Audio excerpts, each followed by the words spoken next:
Utalaunch chama.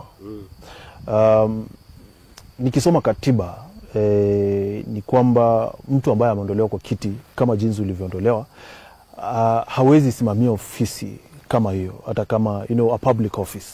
I think in article 75(3). Na wewe unataka ku launch chama, so na kesi iko active koti sahi. Kama itakuendea vibaya hiyo kesi, sheria hiyo unaona it will be futility. Lakini kwa nini unasema itaniendea vibaya? Tuseme sheria inasema ya Kenya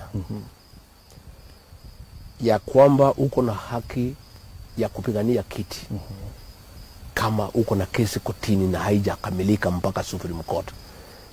John Weluke alifungwa 74 years.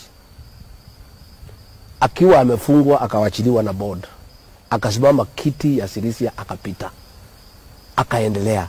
Court of Appeal imemuondolea kesi. Kama sasa angekatazwa kusimama kwa sababu alikuwa na kesi, alafu Court of Appeal imeondolea kesi, angekuwa amenyimwa haki yake. Kwa hivyo sheria yetu inasema kama huja exhaust the legal mechanisms, you are free to file for any office. Kesi ya Rigathi Gachagua hata haijaanza, itaenda high court. Kama haitaenda vile ninataka ama vile serikali inataka, iende Court of Appeal. Kama haiendi vizuri tuende mpaka Supreme Court. Kabla haijamalizika na Supreme Court, Rigathi Gachagua atapigania kiti cha urais na atashinda. Na kura mingi sana. So utaomba kiti cha urais? Si ndio. Kwani naomba na kina nani? Si wanaume naomba. Make me understand hii kampi yenu iko vipi, kwa sababu ni kama nyinyi wote mnataka kiti ya urais. Martha Karua pia amesema anataka kiti ya urais. Kalonzo anataka kiti ya urais. Kila mtu anataka. Mimi napigania kiti cha urais. Martha Karua anapigania kiti cha urais. Kalonzo anapigania kiti cha urais. Matiang'i anapigania kiti cha urais. Eugene Wamalwa anapigania kiti cha urais. Na tunaendelea kutafuta kura. Pale mwisho tutaongea. Na sisi tutasikizana, tutawachia mtu mmoja. Wasipokupatia wewe, hakuna shida, nitaunga mwingine mkono. Lazima huyu jamaa aende nyumbani. Lazima ile formula ambaye tutaona tunafaa. Unasikia? Kwa sababu hii Kenya lazima tumalize ndugu yangu. Lazima turejeshe Kenya uchumi. Na hii haiwezekani kwa mtu akipata kiti. Kwa hivyo mimi sitajipenda. Mimi ni mgombea kiti cha urais. Matiang'i ni mgombea kiti cha urais. Kalonzo ni mgombea kiti cha, lakini tumesikizana ya kwamba tutakaa pamoja. Pale mwisho tutaketi chini na tutaweka hesabu kwa meza. Wewe Rigathi umekuja na nini? Wewe Kalonzo umekuja na nini? Wewe formula hii nzuri kabisa. Tushinde round 1 na 7+1. Sije mpaka 7+1. Tunataka 7+1 na tumekubaliana na tutatoa taarifa. We'll commit ourselves before the people of Kenya that among we the presidential candidates wale ambaye tutakuwa kwa kinyang'anyiro. Pale mwisho tutaketi na tutatoa mtu mmoja wa kung'ang'ana na William Ruto. Na wale wengine wote tutaunga mkono yule ambaye atakubalika. Tutatafuta wataalamu, it will be scientific. There must be a way. Tutaketi chini, tutafute watu watuketi chini, tukubaliane. Wewe Rigathi umelete hii, Kalonzo umelete hii. Formula gani mzuri ya kumake sure that William Ruto is one term? Ndio uchumi. Is that your agenda? Ndio payslip iokolewe. Agenda yetu si kutoa William Ruto.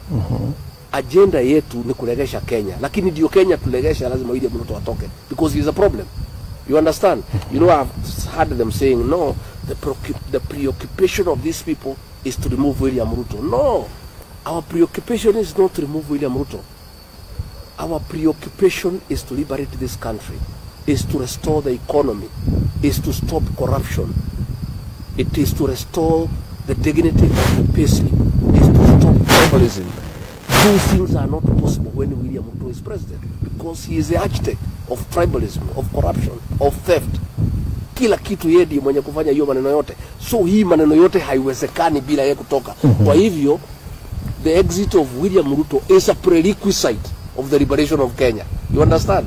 It is not that we just want to remove him for the sake of removing him. No. What we are saying is that he is the cause of all problems as a country. And as long as he is in office, Yeah? Kenya will sink. Kenya itaishi. So lazima ndio turegeshe Kenya. To liberate this country, to restore the economy, to restore the dignity of the payslip, to bring about reason, good taxation, to restore our image internationally, because ametuharibia image kabisa kwa kuingilia mambo ya biashara Sudan, DRC na wapi. Ndio hii Kenya tuikoboe, tuirudishe pahali inatakikana. Lazima William Ruto aondoke, Kenya tuiregeshe pahali inatakana kuwa. So sisi tumecommit, the 5 or 6 of us, we are all presidential candidates. Kila mtu atavute kura zake, lakini pale mwisho around December there 2026 before Christmas we sit down, tutafuta wataalamu, tuketi chini, we look at the whole political landscape, we do arithmetic, tuangalie kila formula how this man, because we cannot get it wrong, we must get it right. Otherwise there will be no country, hii nchi itakuwa imeisha na tutakuwa na shida kama taifa. Kwa hivyo that is our commitment to the people of Kenya.